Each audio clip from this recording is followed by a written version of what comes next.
안녕하세요, 워킹메이트 여러분. 머니워커입니다. 오늘은 독일 쾰른에서 밤길 산책을 나서보죠. 비가 땅을 때리면서 탁탁거리는 소리가 납니다. 우산을 받고 걷는 불편함은 있지만 촉촉해진 감성이 정말 좋네요. 제가 부자 되기로 마음먹은 7년 전 제일 먼저 한 생각이 있어요. 오늘은 그걸 얘기해 볼게요. 이 단순한 생각 하나 덕분에 회사도 잘 다니면서 남들보다 큰 주식 자산을 만들었다고 생각합니다. 만약 이 영상을 보고 있는 워킹메이트 여러분의 나이가 20, 30대라면 반드시, 정말 반드시 이 단순하지만 핵심적인 공식을 이해하셔야 합니다.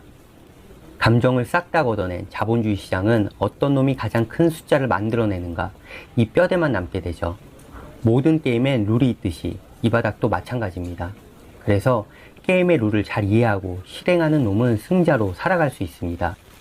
승자가 되면 하기 싫은 일을 안 하면서 살 수 있습니다. 하고 싶은 일을 할 수 있는 것보다 하기 싫은 일을 안 할 수 있는 즐거움이 훨씬 더 큽니다. 제가 얘기하고 싶은 공식은 번 돈 마이너스 쓴 돈 곱하기 수익률, 이거예요. 이 공식의 값을 어떻게 크게 만들 수 있을까 치열하게 고민했고, 지금 이 순간에도 제 머릿속을 채우고 있는 공식입니다. 내가 번 돈에서 쓴 돈을 빼면 남는 돈이 생기죠. 흔히들 시드머니라고 부릅니다. 우선 이걸 크게 만들어야 합니다. 그래야 곱하기 수익률을 붙여서 더 큰 돈을 만들 수 있죠. 우리는 지금 번 돈 마이너스 쓴 돈 곱하기 수익률, 이 공식에 대해 얘기하고 있는 겁니다. 어떻게 이 결과값을 가장 크게 만들 수 있는지를요. 시드를 크게 만들려면 돈을 더 벌고 덜 쓰면 됩니다. 단순하지만 핵심적이고 이 방법밖에 없습니다. 번 돈 마이너스 쓴 돈에선 번 돈을 크게, 쓴 돈을 작게 만들어야 결과가 커지겠죠.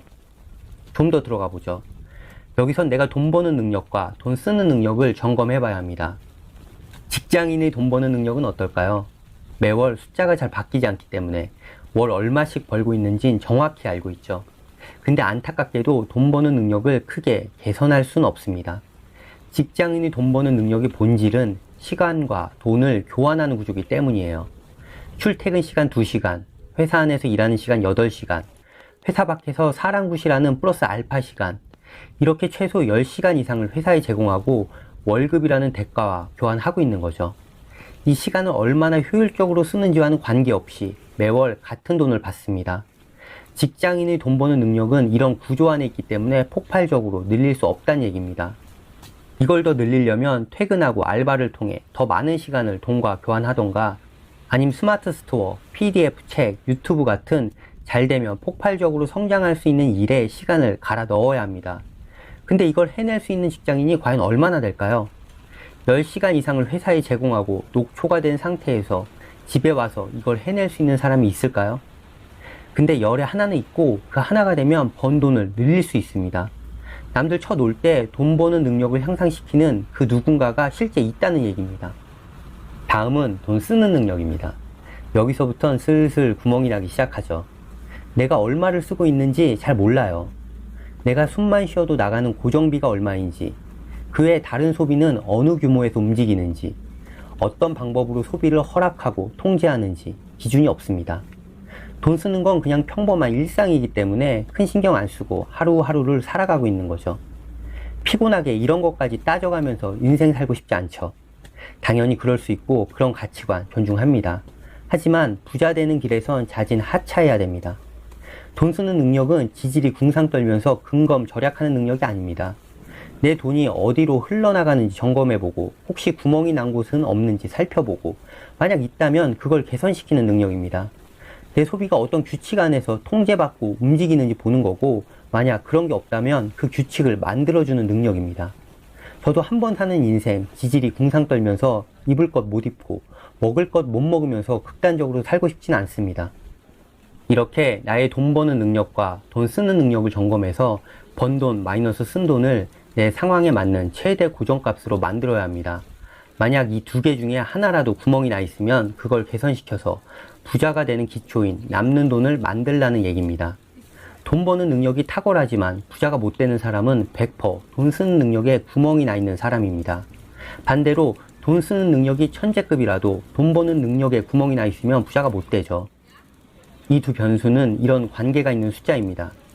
마지막으로 번 돈 마이너스 쓴 돈 곱하기 수익률 공식의 꽃인 수익률로 넘어가 보죠. 수익률 앞에는 곱하기가 붙어 있죠. 더하기보다 힘 있는 기호잖아요. 그래서 수익률을 최대로 만들어내면 내 돈이 기하급수적으로 늘어나게 됩니다. 여기서부턴 투자의 영역에 발을 담그는 겁니다. 은행이자 1% 수익률을 선택한 사람도 있고 부동산과 주식 투자로 들어와서 의미 있는 숫자를 만들어내는 사람도 있죠. 수익률은 딱 정해진 한 가지 정답이 있는 분야는 아니지만 정답이 없는 분야는 더 아니죠. 전 직장인이라면 돈 버는 능력엔 한계가 있고 돈 쓰는 능력이 개선폭도 크지 않으니 이 수익률에 반드시 집중해야 된다고 생각합니다. 그리고 그 방법은 바로 투자예요. 투자를 하지 않은 직장인은 절대 부자가 될 수 없습니다. 자본주의 숫자 만들기 공식, 번 돈 마이너스 쓴 돈 곱하기 수익률이 그걸 증명해주고 있고요. 번 돈 마이너스 쓴 돈을 아무리 크게 만들어도 이 수익률이 작으면 그냥 내 돈을 지키는 거지 기하급수적으로 불어나진 않습니다. 결론은 직장인이 부자 될 수 있는 유일한 방법은 투자라는 겁니다. 이 방법에 대한 고민을 머니워커 채널을 통해 함께 산책하며 나눌 겁니다. 자극적이고 재미나지도 않고 빠르지도 않을 겁니다. 하지만 느리지만 단단하게 바른 길을 걸을 겁니다. 오늘은 여기까지 할게요. 오늘 산책이 의미 있었다면 다음에도 함께 하시죠. 그럼 이만.